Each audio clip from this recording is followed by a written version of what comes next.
Okay, we're getting there on the draw knife. This is the flat side. The beveled side is on the other end, the sharp side. This did, I know I had talked earlier about this not having a flat side. It was more like had two edges on it, one on this side, one on this side, one on this side, one on this side. But if you look at it, and once I started feeling the blade underneath the rust a little bit, I could tell that this is a flat side. The other side is the sharp side. It's a lot like a chisel where it has a flat side and then it has a beveled side. The beveled side's underneath here. But I got it cleaned up a little bit. I just gotta get some of that, of course, some of that pitting out of it and everything. Try to smooth it up a little bit. This side, as far as cutting, is not that important. It's just like a chisel. It needs to just be flat so that whatever you run it over, this will be your consistent right here. This will be your flat consistent. So whatever you pull it over, you know that this side is flat. The other side will be the one that's real tedious because you gotta not only clean the metal up, but you gotta sharpen it too and leave a bevel on it so it can actually pull. But we're getting there. I got some of it undone. That rust was deep. It's still deep.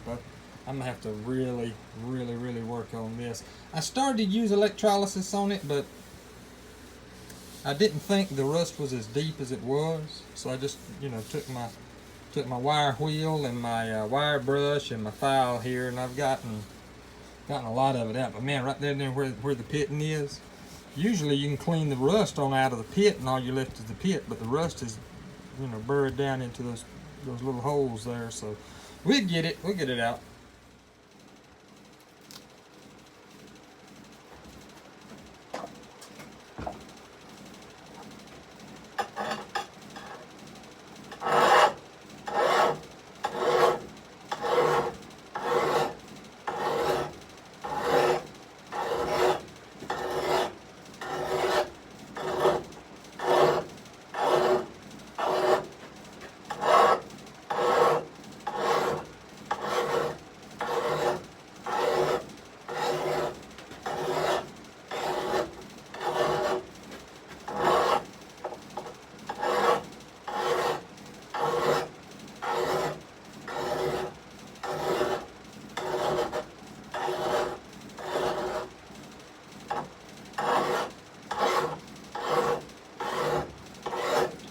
Chip right there. There's another one right there, and one right there. Gotta try to get it off.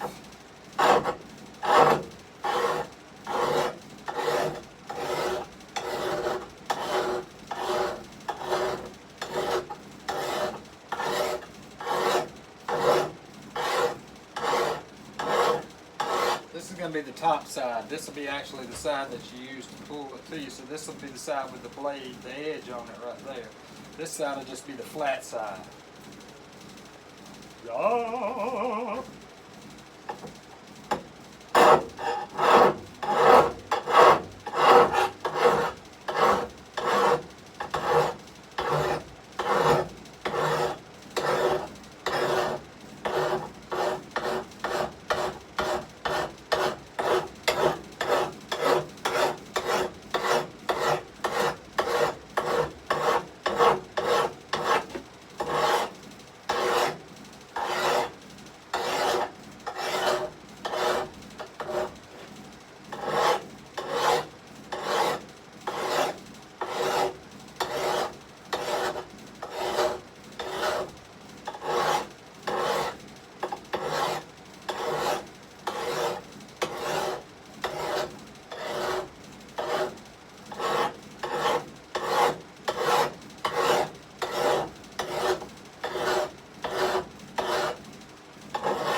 high spot right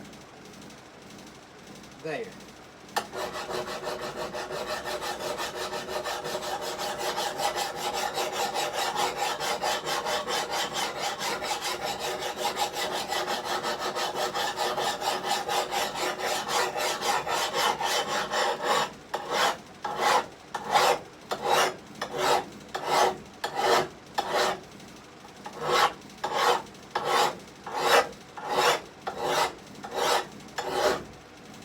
See all this, do ya? Alright, I gotta try to get, now that I got it kind of even all the way across here, I gotta try to get all the grain, I gotta establish a grain. Now it's more natural for me to go this way. The way I was working the file to get it flat was this way. So now I got to try to pull my file back this way to get the grain of the metal, so to speak. It's not really grain, it's just easier for me to say that. And I got to get all the scratches going one way. That way I don't have to work so hard with my sandpaper here. If I can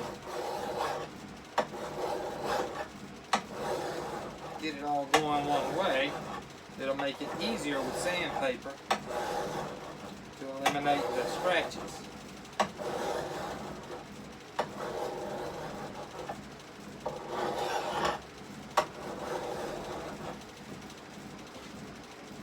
Take several looks in the light here. Although it looks good from this angle, if I go and put a shadow on it, I can see scratches in other ways. So,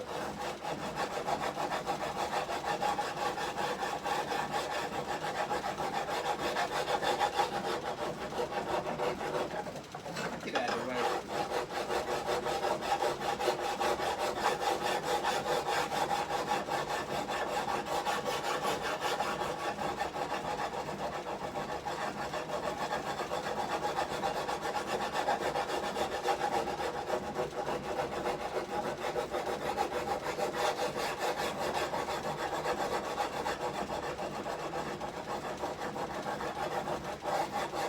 So a lot of times you gotta go with sandpaper, check it, come back with the file, and then go back with the sandpaper.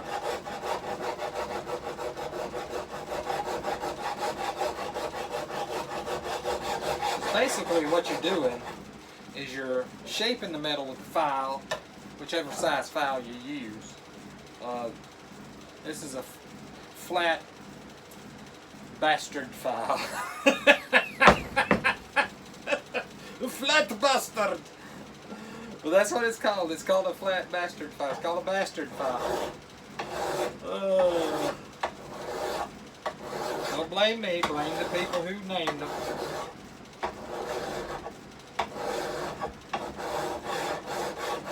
So now, and it really helps out the pit. If you start this way, you work the pits inside the metal, and then when you go back this way, you hit it from another angle. So what you're doing is you're actually kind of taking more of that pitting off. But you got to be careful now. You don't want to go too deep, because if so, you'll cut grooves in there so deep that you can't even get them out with sandpaper.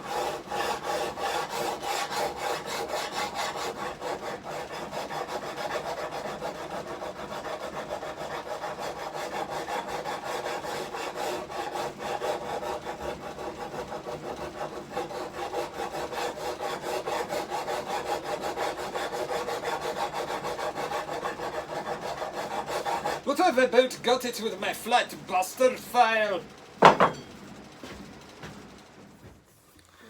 Did you know that in 1620, where's my scissors?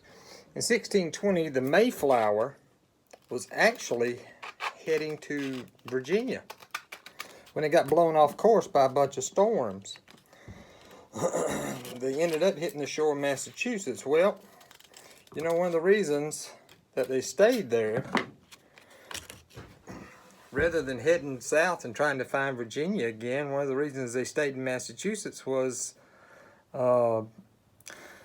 they ran out of beer. One Pilgrim's Journal explains why. I've got it written down right here. It says, "We could not take time for further search or consideration, our victuals being much spent, especially our beer." See, back then, they made port because they ran out of beer, because beer was actually considered a healthy thing, healthy part of everybody's diet.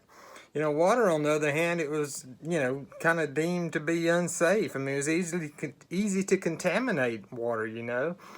I've seen plenty of pools of supposedly fresh water that you look down in there and I don't think I'm going to drink anything out of that.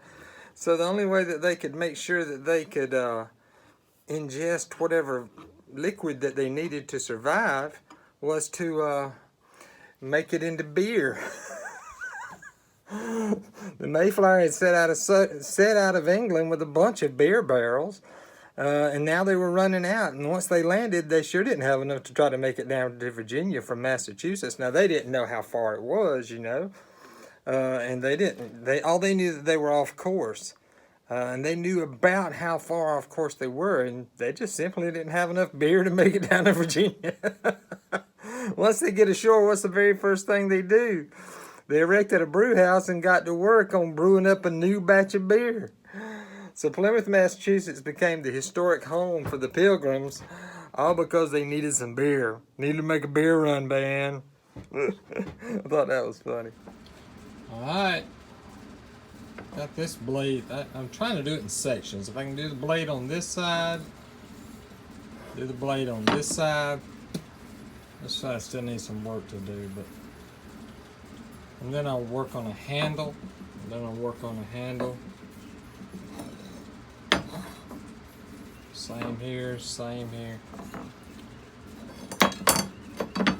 Get off of there. But I don't know. It's coming along pretty good. Oh, it's late. I'm tired.